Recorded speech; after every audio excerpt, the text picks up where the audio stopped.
বন্ধুরা, এই শীতের মধ্যে কি আপনাদের তুলসী গাছ কি শুকিয়ে যাচ্ছে এবং কোনো গ্রোথ হচ্ছে না, অথবা পাতা হলুদ হয়ে ঝরে পড়ে যাচ্ছে? এই যে ওটুখানি একটা জৈব সার নিয়েছি, এই সারটা কিন্তু খুবই গুরুত্বপূর্ণ তুলসী গাছের জন্য। এটা এই অল্পটুকুই দিয়ে দেবো, জাস্ট একটা পিঞ্চ।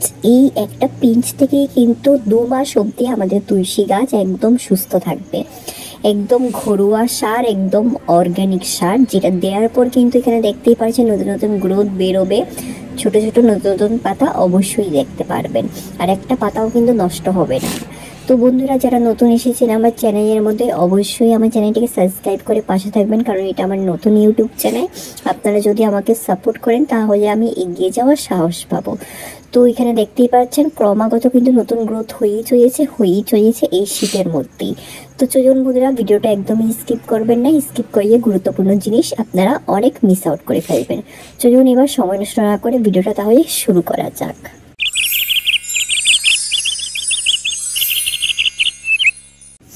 নমস্কার বন্ধুরা, কেমন আছেন সবাই? মিকি মিনিস গার্ডেন্সের মধ্যে আপনাদের সকলকে স্বাগত জানাচ্ছি। বন্ধুরা, আজকের আমার ভিডিওর বিষয়বস্তু হলো তুলসী গাছের পরিচর্যা, এবং এই শীতের মধ্যে আমরা কি করে আমরা গাছটাকে বাঁচাবো, সেটারই আমাদের মেন ফোকাস থাকবে।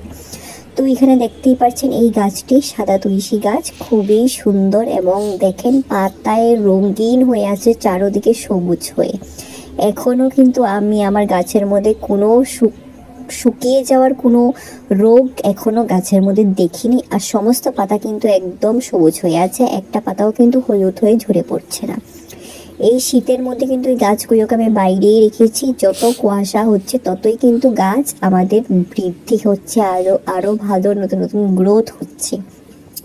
আর এখানে দেখেন মঞ্জুরিগুলো কিন্তু খুবই খারাপ গাছের মধ্যে এই সিজনের মধ্যে যদি আমরা রেখে দিই। মঞ্জুরি হলো তুলসী গাছের একটা এমন জিনিস যেটা থেকে বীজ সৃষ্টি হয়, এবং গাছটা কিন্তু ওভার স্ট্রেসে চলে যায়, হেডেক হয়ে যায় গাছের উপর। তো এই মঞ্জুরিগুলোকে কিন্তু আপনারা পিঞ্চিং করে দেবেন, একদম সাইডে পিঞ্চিং করে দেবেন। ছোট ছোট যে সব মঞ্জুরি উঠছে সেগুলোকে কেটে দেবেন হাত দিয়ে পিঞ্চিংয়ের মাধ্যমে।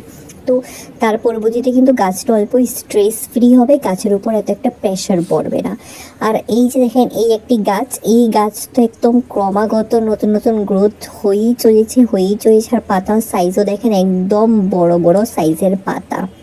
তো এখানে কিন্তু একটা গুরুত্বপূর্ণ জিনিস করতে হবে। অনেকে বলছে যে ওদের পাতাগুলো হলুদ হয়ে ঝরে পড়ে যাচ্ছে, পাতার মধ্যে স্পট দেখা যাচ্ছে। সেই সমস্ত প্রবলেম কিন্তু আমার সঙ্গেও হয়ে থাকে। যখনই আমি কিন্তু এরকম জিনিস গাছের মধ্যে লক্ষ্য করি, ক্রমাগত সবুজ থেকে যখনই কনভার্ট হতে যাবে পাতা হলুদ হয়ে, তখনই কিন্তু একটা ধরা যায় পাতার মধ্যে।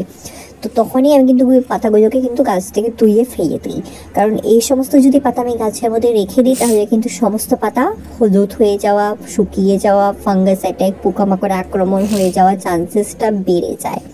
তো আপনারা এই জিনিসটা কিন্তু অবশ্যই করবেন। এখানে দেখেন সবুজ সবুজ পাতাও কিন্তু আমি তুলে নিচ্ছি, কারণ এটির মধ্যে পোকামাকড়ে আক্রমণ করা এবং খাওয়া পাতা।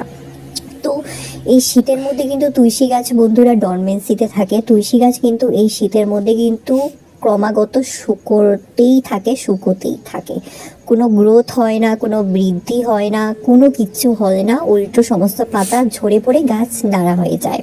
তো গাছকে ন্যাড়া হওয়ার থেকে বাঁচানোর জন্য কিন্তু আজকের এই টিপসটি আপনাদেরকে ফলো করতে হবে। তো এখানে দেখেন একটা সুই পোকা এসে পড়েছে, বসে আছে গাছের মধ্যে। তো এটা কিন্তু একদম পাতার পোকা নয়, এটাকে ঝাঁকড়া দিয়ে কিন্তু এটা উড়ে চলে যাবে অন্য এক জায়গাতে। তো ছোট ছোট এরকম পোকা মাকড় আছে যেগুলো আমরা চোখে দেখতে পাই না। তার পরবর্তীতে কিন্তু আমাদের একটা কীটনাশকের ব্যবহার করতে হবে, সেটি হলো ফাঙ্গিসাইড। তো ফাঙ্গিসাইডের ব্যবহার করা কিন্তু খুবই গুরুত্বপূর্ণ এই সিজনের মধ্যে, এবং ডরমেন্সি সিজনের গাছের মধ্যে কিন্তু অতিমাত্রায় কোনো ফাঙ্গিসাইড এবং অতিমাত্রায় কোনো খাবার আপনারা কিন্তু প্রদান করবেন না। তো এখানে দেখেন পাতাও একদম সবুজ হয়ে রঙিন হয়ে আছে, এমন আছে যেন ছিঁড়ে খেয়ে নেই।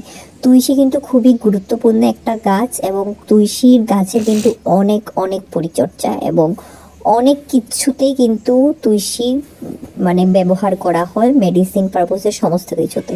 তো এখানে দেখেন ছোটো ছোটো মঞ্জুরিগুলোকে আমি কেটে দিচ্ছি। এই পিঞ্চিংয়ের মাধ্যমে কিন্তু নতুন নতুন ডাল এদিক থেকে চারোদিক থেকে বাড়বে।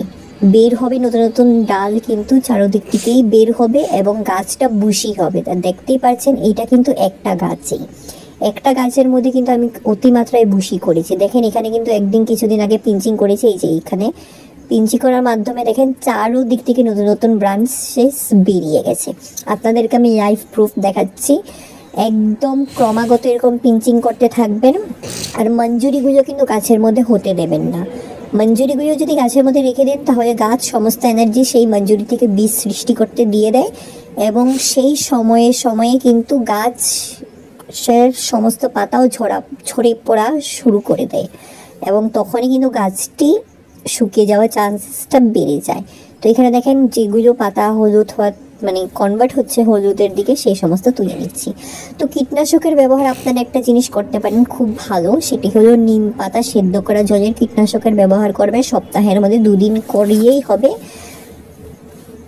একদম কন্টিনিউস কীটনাশকের ব্যবহার করবেন না, নাহলে কিন্তু গাছ স্ট্রেসে চলে যাবে ওভার ওয়াটারিংয়ের মাধ্যমে। এই সিজনের মধ্যে যতটা কম জল দেয়া হয় গাছের মধ্যে, যতটা কম স্প্রে করা হবে গাছের মধ্যে, ততটাই ভালো। কীটনাশক যেরকম আপনারা আজকে সোমবারে করেছেন, মাঝখানে আরও 3 দিন গ্যাপ দিয়ে মঙ্গল বুধ বৃহস্পতিবার গ্যাপ দিয়ে আপনারা আবার শুক্রবারে কীটনাশকের ব্যবহারটা করবেন। তারপর আবার শনি রবি 2 দিন বাদ দিয়ে তারপর আবার সোমবারে কীটনাশকের ব্যবহারটা করবেন। তো নিম পাতা যদি না থাকে আপনাদের আশেপাশে, তাহলে নিম অয়েল যদি থাকে সেটার ব্যবহার করতে পারেন, অথবা আপনারা 2টা রসুনের কোয়া নিয়ে ভালো করে এটাকে সিদ্ধ করে 1 লিটার জলের মধ্যে 5 থেকে 10 ml ডাইলিউট করে কিন্তু স্প্রে করবেন, সেটাও খুব ভালো কাজ করে। তো বন্ধুরা দেখেন এই গাছটি আমার টাবের মধ্যে গাছ, তো খুব ভালো এবং নতুন নতুন গ্রোথ কিন্তু আমি ক্রমাগত দেখেই চলেছি। কারণ আমি 15 দিন আগে একটা খাওয়ার গাছের মধ্যে প্রদান করেছিলাম, সেটার ভিডিও কিন্তু অলরেডি আমি আপনাদের সঙ্গে শেয়ার করেছি। তো আজকে আর একটা জৈব খাওয়ার গাছের মধ্যে প্রদান করব, যেটি গাছকে শুকনো হওয়ার থেকে তো বাঁচাবেই এবং নতুন নতুন গ্রোথ, নতুন নতুন ব্রাঞ্চেস, নতুন নতুন পাতাও গাছের মধ্যে বের করবে এবং গাছের পাতাগুলোকে কিন্তু সবুজ তরতাজা বজায় রাখবে। তো এখানে দেখেন আমি ভালো করে মাটিটাকে খুশে নিচ্ছি। এরকম সপ্তাহের মধ্যে 2 দিন করে মাটিটাকে খুশে দেবেন। টাবের মাটি খুশতে হয়, না হলে কিন্তু গাছের বৃদ্ধি হয় না। তো খুশনোর পর কিন্তু আপনারা চেক করবেন যে মাটিটা ওভার ওয়াটারিং, ওভার ভিজা হয়েছে না শুকনো আছে। যদি শুকনো থাকে তখনই জল দেবেন, যদি অল্প ময়েস্টও থাকে তো জল দেওয়ার কোনো প্রয়োজন হবে না, নাহলে কিন্তু গাছ সমস্ত শুকনো হওয়া শুরু করে দেবে। এই ওভার ওয়াটারিংয়ের কারণেই কিন্তু আপনাদের গাছ শুকিয়ে যায় এবং কুয়াশার মধ্যে যদি আপনারা গাছগুলোকে রেখে দেন, তার পরবর্তীতে কিন্তু গাছের পাতা হলুদ হয়ে ঝরে পড়ে যায় এবং কিন্তু পাতাগুলো শুকনো হওয়া শুরু করে এবং কিন্তু পাতা পচে যায়। কিছু কিছু অংশে পাতা কিন্তু একদম শুকিয়ে যায়। তো বিভিন্ন সমস্যা। তো এখানে যত সমস্ত পাতাগুলো আমি তুলেছি সমস্তগুলোকে কিন্তু মাটির সঙ্গে মিশিয়ে দিচ্ছি। এটা একটা সারের কম্পোস্টের কাজ করবে। তো এখন দেখেন এই যে অল্প পরিমাণ মতন এই জিনিসটা নিয়েছি, এটা এখন আমি কিন্তু অল্প পরিমাণ মতন প্রায় ধরে নেন এখানে 500 ml জলের মধ্যে আমি এই জিনিসটা মিশিয়ে দেব। তো মিশিয়ে ভালো করে মিক্স করে কিন্তু গাছের শিকড়ের মধ্যে এটা ব্যবহার করব। তো এটা কিন্তু গাছের খাওয়ার কাজও করবে এবং গাছের জলের কাজও করবে। তো একটি কাজ আমি করছি এখানে যাতে দুনো দিকে বেনিফিট হয়। তো দেখেন এখন মিশিয়ে গাছের মধ্যে দিয়ে দেবো। তো বন্ধুরা এইটা হলো হিউমিক অ্যাসিড, খুব ভালো। মাটির সমস্ত গুণ কিন্তু গাছের শিকড়ের মধ্যে এনে দেয় এবং তখনই কিন্তু শিকড় ডেভেলপ হয়। শিকড় যদি ডেভেলপ হয় তাহলে অবশ্যই গাছও ডেভেলপ হবে। এটা কিন্তু একটা মাটিকে রিচার্জ করার একটা খাবার, এটা কিন্তু কোনো গাছের খাবার নয়। মাটির সমস্ত গুণকে কিন্তু গাছের শিকড়ের মধ্যে এনে দেবে। তার পরবর্তীতে কিন্তু আপনাদের গাছ বড় হবে, গাছের মধ্যে চেঞ্জেস আপনারা দেখতে পারবেন এবং শুকনো হওয়া গাছও কিন্তু বেঁচে উঠবে এই জিনিসটা যদি আপনারা করে দেন। তো বন্ধুরা যদি আপনাদের এই ভিডিওটা ভালো লেগে থাকে তাহলে অবশ্যই আপনারা আপনাদের প্রিয় গার্ডেনিং ফ্রেন্ডসের সঙ্গে আমার ভিডিওগুলো শেয়ার করবেন আর অবশ্যই আপনারা আমার ভিডিওটিকে লাইক শেয়ার কমেন্ট অবশ্যই করবেন। আর হিউমিক অ্যাসিড কিন্তু অতিমাত্রায় দেবেন না, যতটুকু আপনাদের সঙ্গে শেয়ার করেছি মানে অল্পটুক জাস্ট একটা পিঞ্চ ব্যবহার করবেন 500 ml জলের মধ্যে। যদি 1 লিটার জল নেন তাহলে 2 পিঞ্চ ব্যবহার করবেন। তো আর শীতের কুয়াশার থেকে বাঁচানোর জন্য কিন্তু আপনারা এই গাছটি যদি টাবের মধ্যে থাকে তাহলে আপনারা বারান্দার মধ্যে এনে রেখে দেবেন, তারপর বিকেল হতে হতে তারপর সকাল হতেই কিন্তু আবার রোদের মধ্যে ট্রান্সফার করবেন, কারণ রোদ লাগাটাও অনেকটাই গুরুত্বপূর্ণ। তো চলুন বন্ধুরা, পরবর্তী একটা নতুন ভিডিও নিয়ে আবার নতুন টিপস অ্যান্ড ট্রিক্স নিয়ে আবার আসবো। ভালো থাকবেন, সুস্থ থাকবেন সবাই, ধন্যবাদ।